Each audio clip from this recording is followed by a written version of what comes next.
बच्चों, good morning. आप देख रहे हो अपना सुंदर सा प्यारा सा चैनल सोनी सर केमिस्ट्री वाला, और हम पढ़ रहे थे अल्कोहल, फिनोल और ईथर। अल्कोहल बनाने की मेथड हमने पढ़ ली थी, फिनोल बनाने की मेथड हमने पढ़ ली है, और आज हम बात करते हैं अल्कोहल और फिनोल के भौतिक गुण, physical properties of alcohol and phenol. सबसे पहले बात करेंगे जो लोअर अल्कोहल होते हैं, निम्नतर अल्कोहल होते हैं, कार्बन संख्या 1 से 11 तक, यानी मेथेनॉल, एथेनॉल, प्रोपेनॉल और अनडेकेनॉल। ये जो अल्कोहल होते हैं वो अल्कोहलिक गंध युक्त होते हैं, अल्कोहल जैसी इनमें गंध होती है और साथ में ये द्रव होते हैं। इसके बाद जो हायर अल्कोहल होते हैं, उच्चतर अल्कोहल होते हैं, कार्बन संख्या 12 से ऊपर के अल्कोहल होते हैं, वो मोम के जैसे ठोस होते हैं, वैक्स लाइक सॉलिड होते हैं। इस प्रकार से फिनोल की बात करेंगे अपन, तो फिनोल रंगहीन ठोस होता है और वायु में ऑक्सीडाइज हो जाता है, ऑक्सीकृत हो जाता है, और इसका कलर हो जाता है लाल भूरे रंग का। तो ये इसकी पहली फिजिकल प्रॉपर्टीज हो गई। इसके बाद सेकेंड बात करें, अल्कोहल जो होता है वो निद्राकारी होता है, जो सीधे ही हमारे सेंट्रल नर्वस सिस्टम, केंद्रीय तंत्रिका तंत्र को प्रभावित करता है, जिससे व्यक्ति अनकॉन्शियस हो जाता है, यानी संज्ञा विहीन हो जाता है। उसको संज्ञा विहीन का मतलब उसको कोई अता पता नहीं रहता है। इसके बाद थर्ड प्रॉपर्टीज की बात करेंगे, मैथिल अल्कोहल की अगर थोड़ी सी मात्रा का सेवन करें तो व्यक्ति अंधा हो जाता है, और अगर ज्यादा मात्रा में मैथिल अल्कोहल को पी ले तो व्यक्ति की मृत्यु भी हो सकती है। That is 4। चौथा फिजिकल प्रॉपर्टी जो बात करेंगे वो जो तृतीय ब्यूटिल अल्कोहल है उसको सबसे ज्यादा यूज करते हैं निद्राकारी के रूप में, और इसका यूज जो होता है वो प्रशांतक के रूप में किया जाता है। प्रशांतक का मतलब होता है एज ए दवाई के रूप में। जैसे किसी जंगल से गांव में आ जाए ना, तो वहां पे क्या करते हैं डॉक्टर लोग, इंजेक्शन फेंक के मारते हैं उस पे, ताकि वो दवाई उसको जाकर अचेत कर देती है। वी कॉल प्रशांतक ऐसी। तो इस प्रकार से ये 4 प्रॉपर्टीज हमने पढ़ी है। फिजिकल प्रॉपर्टी, अल्कोहल के फिजिकल प्रॉपर्टी पढ़ लो, या इसका यूज कह सकते हो आप। इसके बाद नेक्स्ट, तो please take a screenshot of physical property of alcohol and phenol.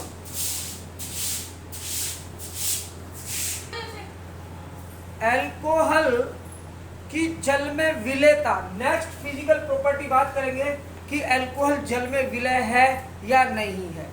तो अल्कोहल जल के अणुओं के साथ बना लेता है हाइड्रोजन बॉन्ड, अंतरा अणुक हाइड्रोजन बॉन्ड बना लेता है, जिसके कारण अल्कोहल जल में विलय होता है। तो फर्स्ट पॉइंट को लिखना है आपको, अल्कोहल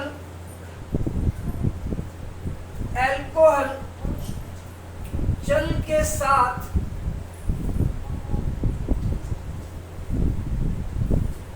बनाता है, अल्कोहल जल के साथ बनाता है। ये आपका डेस दे रखा है, इस पे क्या बनाता है, अंतरा अणुक हाइड्रोजन बॉन्ड, अंतरा अणुक हाइड्रोजन बंध बना लेता है। इसलिए अल्कोहल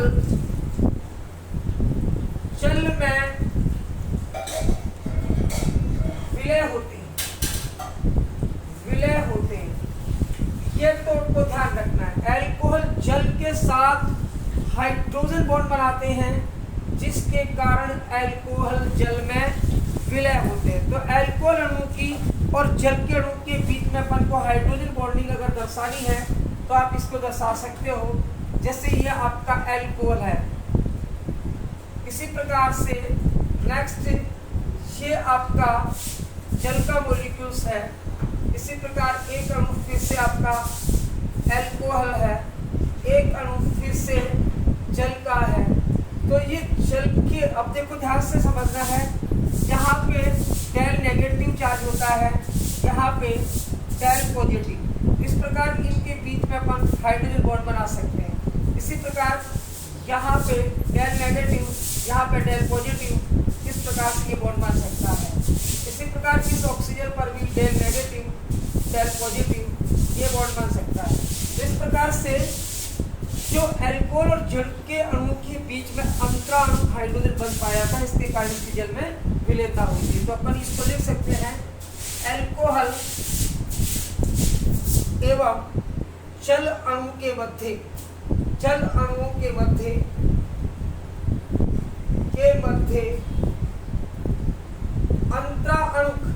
अंतराणुक हाइड्रोजन बॉन्ड, यह है अल्कोहल और जल अणु के मध्य हाइड्रोजन। और इसी अंतराणुक हाइड्रोजन बंध के कारण अल्कोहल जल में विलय होते हैं। तो please take a screenshot.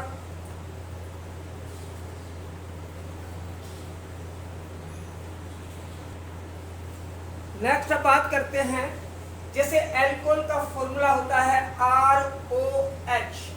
Alcohol के फॉर्मूले में दो पार्ट होता है, ये होता है एल्किल पार्ट, एल्किल ग्रुप होता है, और ये जो पार्ट होता है वो आपका हाइड्रोक्सिल ग्रुप होता है। एल्किल पार्ट को अपन हाइड्रोकार्बन पार्ट भी कह सकते हैं, हाइड्रोकार्बन पार्ट इसको कह सकते हैं। और ये वाला ग्रुप हाइड्रोक्सिल ग्रुप होता है। जो हाइड्रोकार्बन पार्ट है या एल्किल ग्रुप है वो जल विरोधी होता है, जल विरोधी होता है। जबकि OH ग्रुप होता है वो जल स्नेही होता है, जल स्नेही होता है, जल में घुलने वाला पार्ट होता है। तो कहने का मतलब यह हो गया कि जैसे जैसे अल्कोहल का हाइड्रोकार्बन भाग या एल्किल ग्रुप बढ़ेगा, वैसे वैसे अल्कोहल का अणुभार बढ़ेगा, और अणुभार बढ़ेगा तो जल विरोधी भाग बढ़ेगा, तो जल विरोधी भाग बढ़ेगा तो जल में विलेयता घट जाएगी। तो इस बात को हम लिख सकते हैं, जैसे जैसे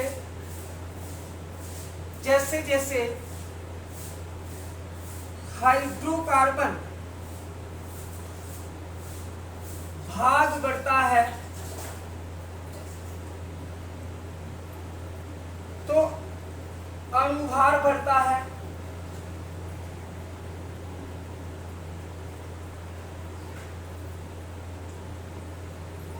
जल विरोधी भाग बढ़ता है, जल विरोधी भाग बढ़ता है,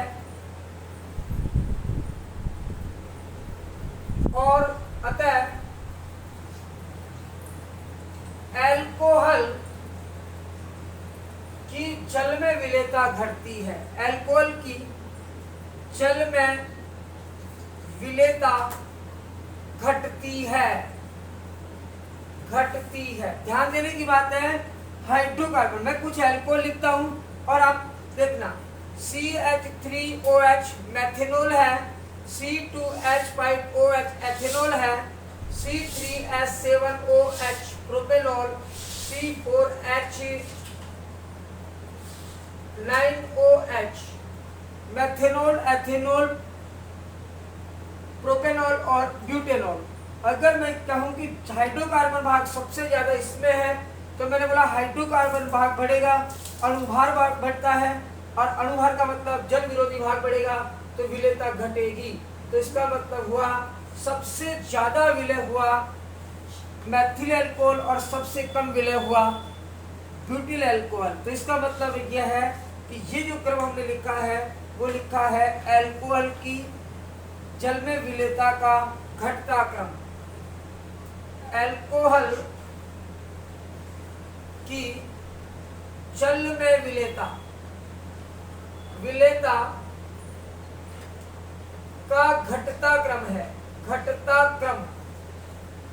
तो इस प्रकार से आप चेक कर सकते हो कौन अल्कोहल जल में विलय है, कौन कम विलय है, कौन अधिक विलय है। तो यह है अल्कोहल की जल में विलेयता का घटता क्रम। Please take a screenshot.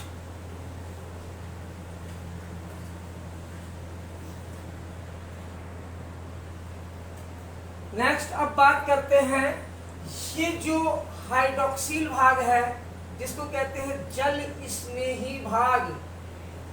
जल स्नेही भाग, अगर मान लो कोई अल्कोहल है और अल्कोहल में जल स्नेही भाग यानी OH समूह की संख्या बढ़ेगी तो विलेयता भी क्या बढ़ेगी, बढ़ती है। तो इसका मतलब हुआ OH समूह की संख्या बढ़ने पर जल में विलेयता बढ़ती है। जल में विलेयता बढ़ती, जैसे जैसे OH ग्रुप की संख्या बढ़ेगी जल में विलेयता बढ़ेगी। तो मैं कुछ अल्कोहल यहाँ पे लिख रहा हूं, जैसे मैंने आपको यह बताया CH3CH2OH, इसके बाद मैंने लिखा है CH2CH2OH, और एक और बताया मैंने CH2CH2OH। ये तो आपने सुना होगा। एथेनॉल है, इसको अपन बोलते हैं ग्लाइकोल, और ये होता है ग्लिसरॉल। तो यहाँ पे OH ग्रुप की संख्या ज्यादा है, तो जिसमें OH समूह की संख्या बढ़ेगी तो मैंने बोला जल में विलेयता भी बढ़ेगी। तो इस आधार पे हम ये क्रम डिसाइड कर सकते हैं कि ग्लिसरॉल जो होता है वो जल में ज्यादा विलय होता है ग्लाइकोल की अपेक्षा। तो इस प्रकार से भी हम जल में विलेयता चेक कर सकते हैं। तो प्लीज टेक ए स्क्रीनशॉट।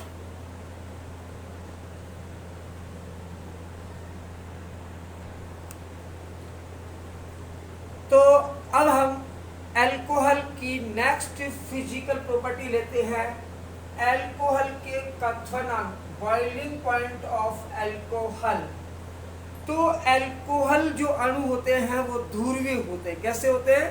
ध्रुवीय। और ध्रुवीय होने के कारण क्या होता है, अल्कोहल के अणुओं के मध्य अंतराणुक हाइड्रोजन बंध पाया जाता है, जिसके कारण अल्कोहल के बहुत सारे अणु संगुणित हो जाते हैं, जिसका इसीलिए हम कह सकते हैं कि अल्कोहल का जो अणुभार होता है, अल्कोहल का जो बॉइलिंग पॉइंट होता है, क्वथनांक होता है, वो समान अणुभार वाले ईथर से ज्यादा होता है। तो इस बात को हम थ्योरिकल पोर्शन में लिख सकते हैं। अल्कोहल ध्रुवीय अणु होता है, अल्कोहल ध्रुवीय अणु होते हैं, अतः ये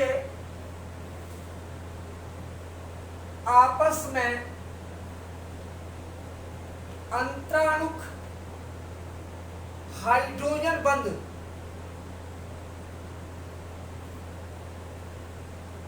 द्वारा जुड़े रहते हैं। इसलिए अल्कोहल के क्वथनांक, अल्कोहल के क्वथनांक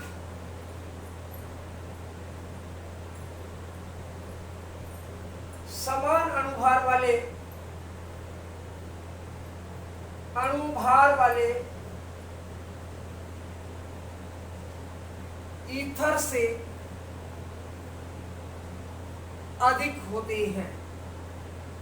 तो कुल मिलाकर के अल्कोहल और ईथर के क्वथनांक का जब तुलना करते हैं तो ईथर के क्वथनांक कम होते हैं, अल्कोहल के क्वथनांक ज्यादा होते हैं, क्योंकि अल्कोहल ध्रुवीय अणु होते हैं और उनके मध्य अंतराणुक हाइड्रोजन बंध पाया जाता है, जिसके कारण इनके क्वथनांक अधिक होता है। तो अल्कोहल के अणु आपस में किस प्रकार से अंतराणुक हाइड्रोजन बंध के द्वारा जुड़े होते हैं, तो ये डायग्राम भी आपको याद रखना है। कई बार बोर्ड के एग्जाम में पूछ सकता है कि अल्कोहल के अणुओं के मध्य हाइड्रोजन बॉन्डिंग दर्शाओ, तो कैसे आप लिखोगे? तो ध्यान देना है, आपको बनाना है ROH, एक और बना लेना है ROH, एक और बनाना है ROH। इस प्रकार से आप चेक कर सकते हो कि ये जो होता है डेल नेगेटिव बताया, अभी बताया डेल पॉजिटिव, ये डेल नेगेटिव, ये डेल नेगेटिव होता है और ये डेल पॉजिटिव। तो इसका मतलब हाइड्रोजन बॉन्डिंग बन गया। हाइड्रोजन बॉन्ड क्या होता है? हाइड्रोजन दो अधिक विद्युत ऋणात्मक परमाणु के बीच में आ जाता है, उसको हाइड्रोजन बॉन्डिंग कहते हैं। तो ये देखो, यह हाइड्रोजन इसके बीच में बॉन्ड बना लेगी। इसका मतलब हम कह सकते हैं कि यह है एल्कोहल अणुओं के मध्य हाइड्रोजन बॉन्डिंग। तो ये कैसी बॉन्डिंग है? एल्कोहल अणुओं के मध्य अंतराणुक हाइड्रोजन बॉन्ड। एल्कोहल अणुओं के मध्य हाइड्रोजन बॉन्ड, ऐसे आपको दर्शाना है अगर एग्जाम में ये क्वेश्चन आता है। अभी इससे पहले हमने पढ़ा था एल्कोहल और जल के अणुओं के बीच में हाइड्रोजन बॉन्डिंग, और ये केवल एल्कोहल अणुओं के मध्य हाइड्रोजन बॉन्डिंग होता है। ठीक है, तो इस प्रकार से आप इसका स्क्रीनशॉट ले सकते हैं।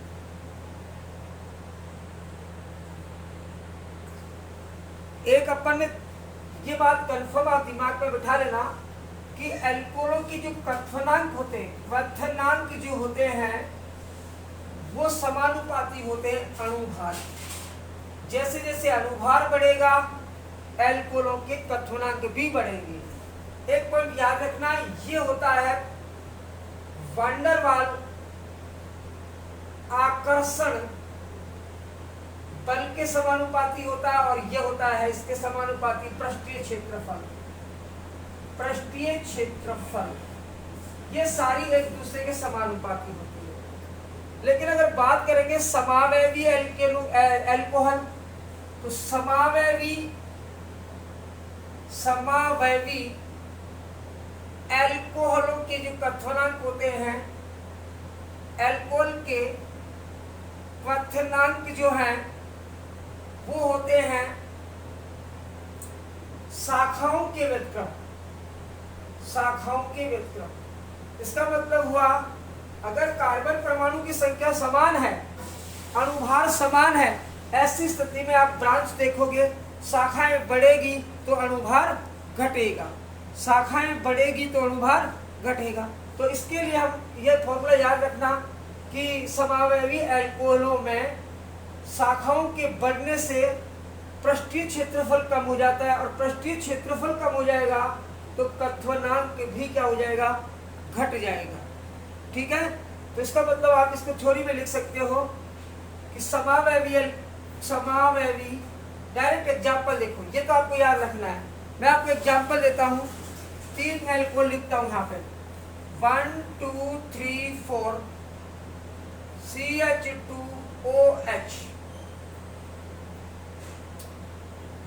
और ये आपका है N ब्यूटेन। इसके बाद सेकेंड लेता हूं 1 2 3, इसको अपन कहते हैं आइसोब्यूटेन एंड ब्यूटेनॉल, आइसोब्यूटेनॉल। और एक और एल्कोहल अपन लेते हैं, वो लेते हैं टर्सरी ब्यूटिल एल्कोहल। यहां पे आपको ध्यान देना है कि देखो अणुभार के समानुपाती होता है, मैंने बोला कि अणुभार के समानुपाती होता है एल्कोहल का क्वथनांक। तो यहाँ पे तो सबका अणुभार क्या है? समान है। सब में ही तो 4 कार्बन है, 1 ऑक्सीजन है, हाइड्रोजन भी सेम है, तो अणुभार समान है। तो हम क्या करेंगे? एल्कोहल के क्वथनांक चेक करेंगे शाखाओं से। शाखाएं बढ़ेगी तो क्वथनांक घटेगा। तो इसका मतलब हुआ ये एक दूसरे की व्युत्क्रमानुपाती है, तो शाखाएं बढ़ेगी तो क्वथनांक घटेगा। तो सबसे ज्यादा शाखा किसमें है? इसमें। तो इसका क्वथनांक सबसे कम होता है, इसका ज्यादा होता है, और सबसे ज्यादा इसका होता है। तो इस प्रकार से आप ये कैलकुलेट कर सकते हो कि कौन से एल्कोहलों का क्वथनांक ज्यादा है और कौन से का कम। अगर सीधी श्रृंखला में हो, अलग अलग कार्बन की संख्या हो, तो आप चेक कर सकते हो कि क्वथनांक अणुभार के समानुपाती होता है। जैसे जैसे अणुभार बढ़ेगा वैसे वैसे क्वथनांक बढ़ेगा। लेकिन जब अणुभार समान हो, ऐसी स्थिति में क्या हो? ऐसी स्थिति में आप चेक करोगे ब्रांचेस, ब्रांच बढ़ेगी तो क्वथनांक घटेगा। तो this point to be noted, इसको भी नोट कर सकते हो, please take a screenshot.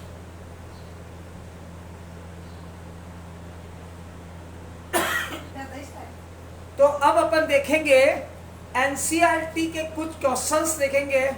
NCERT के कुछ क्वेश्चंस है, इसमें एक क्वेश्चन दिया हुआ है, निम्नलिखित समूह के यौगिकों को कथनांक के बढ़ते क्रम में जमाइए।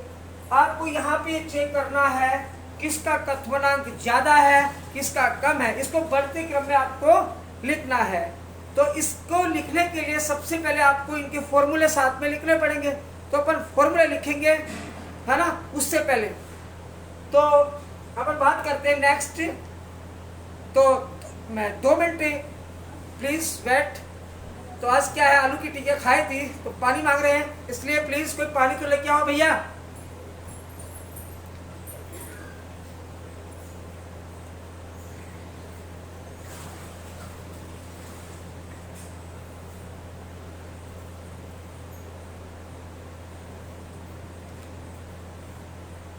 Thank you.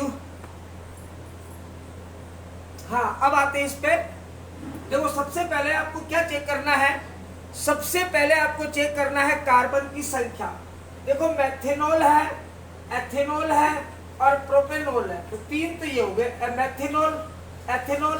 तो मैंने क्या बोला था कि अणुभार के समानुपाती होता है कथनांक, जिसका अणुभार कम उसका कथनांक भी कम।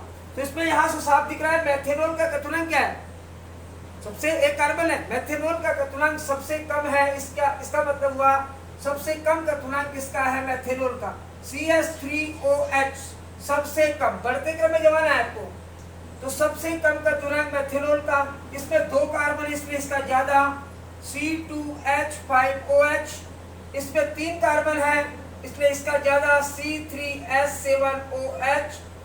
फिर 4 कार्बन और ब्यूटेन 1 ऑल है और एक है ब्यूटेन 2 ऑल। ब्यूटेन 1 ऑल और ब्यूटेन 2 ऑल, इसको अपन चेक करेंगे कि इन दोनों में से, मैंने कहा शाखाएं, जिसमें शाखाएं होंगी उनका कथनांक कम होगा, तो इसका मतलब इसका कथनांक कम होगा ब्यूटेन 2 ऑल का। 1 2 3 4, यहाँ पे देखो ये आपका ब्यूटेन 2 ऑल है, इसका कथनांक कम होगा, इसका ज्यादा होगा ब्यूटेन 1 ऑल का। CH3 CH2 CH2 CH2OH, इसका कथनांक कम होगा, तो ये ब्यूटेन का काम भी होगा क्योंकि इसमें शाखाएं हैं, तो इसका मतलब कथनांक कम हुआ, इसका ज्यादा। अब आइए नेक्स्ट पेंटेन, इसके अंदर 5 कार्बन है, सबसे ज्यादा कार्बन वाला है, इसलिए इसका कथनांक ज्यादा होगा क्योंकि इसका अणुभार ज्यादा है। और सबसे ज्यादा कथनांक होगा पेंटेन का, CH3 CH2 CH2 CH2 CH2 2 4 5 और ये OH। इस प्रकार से हमने इसका आंसर दे दिया ऐसे, ठीक है। तो इस प्रकार के जो क्वेश्चन एग्जाम में आएंगे तो उनके लिए आपको तैयार रहना है। आपके पास कोई भी प्रॉब्लम हो तो आप देखते रहिए सोनी सर केमिस्ट्री वाला। Thank you very much.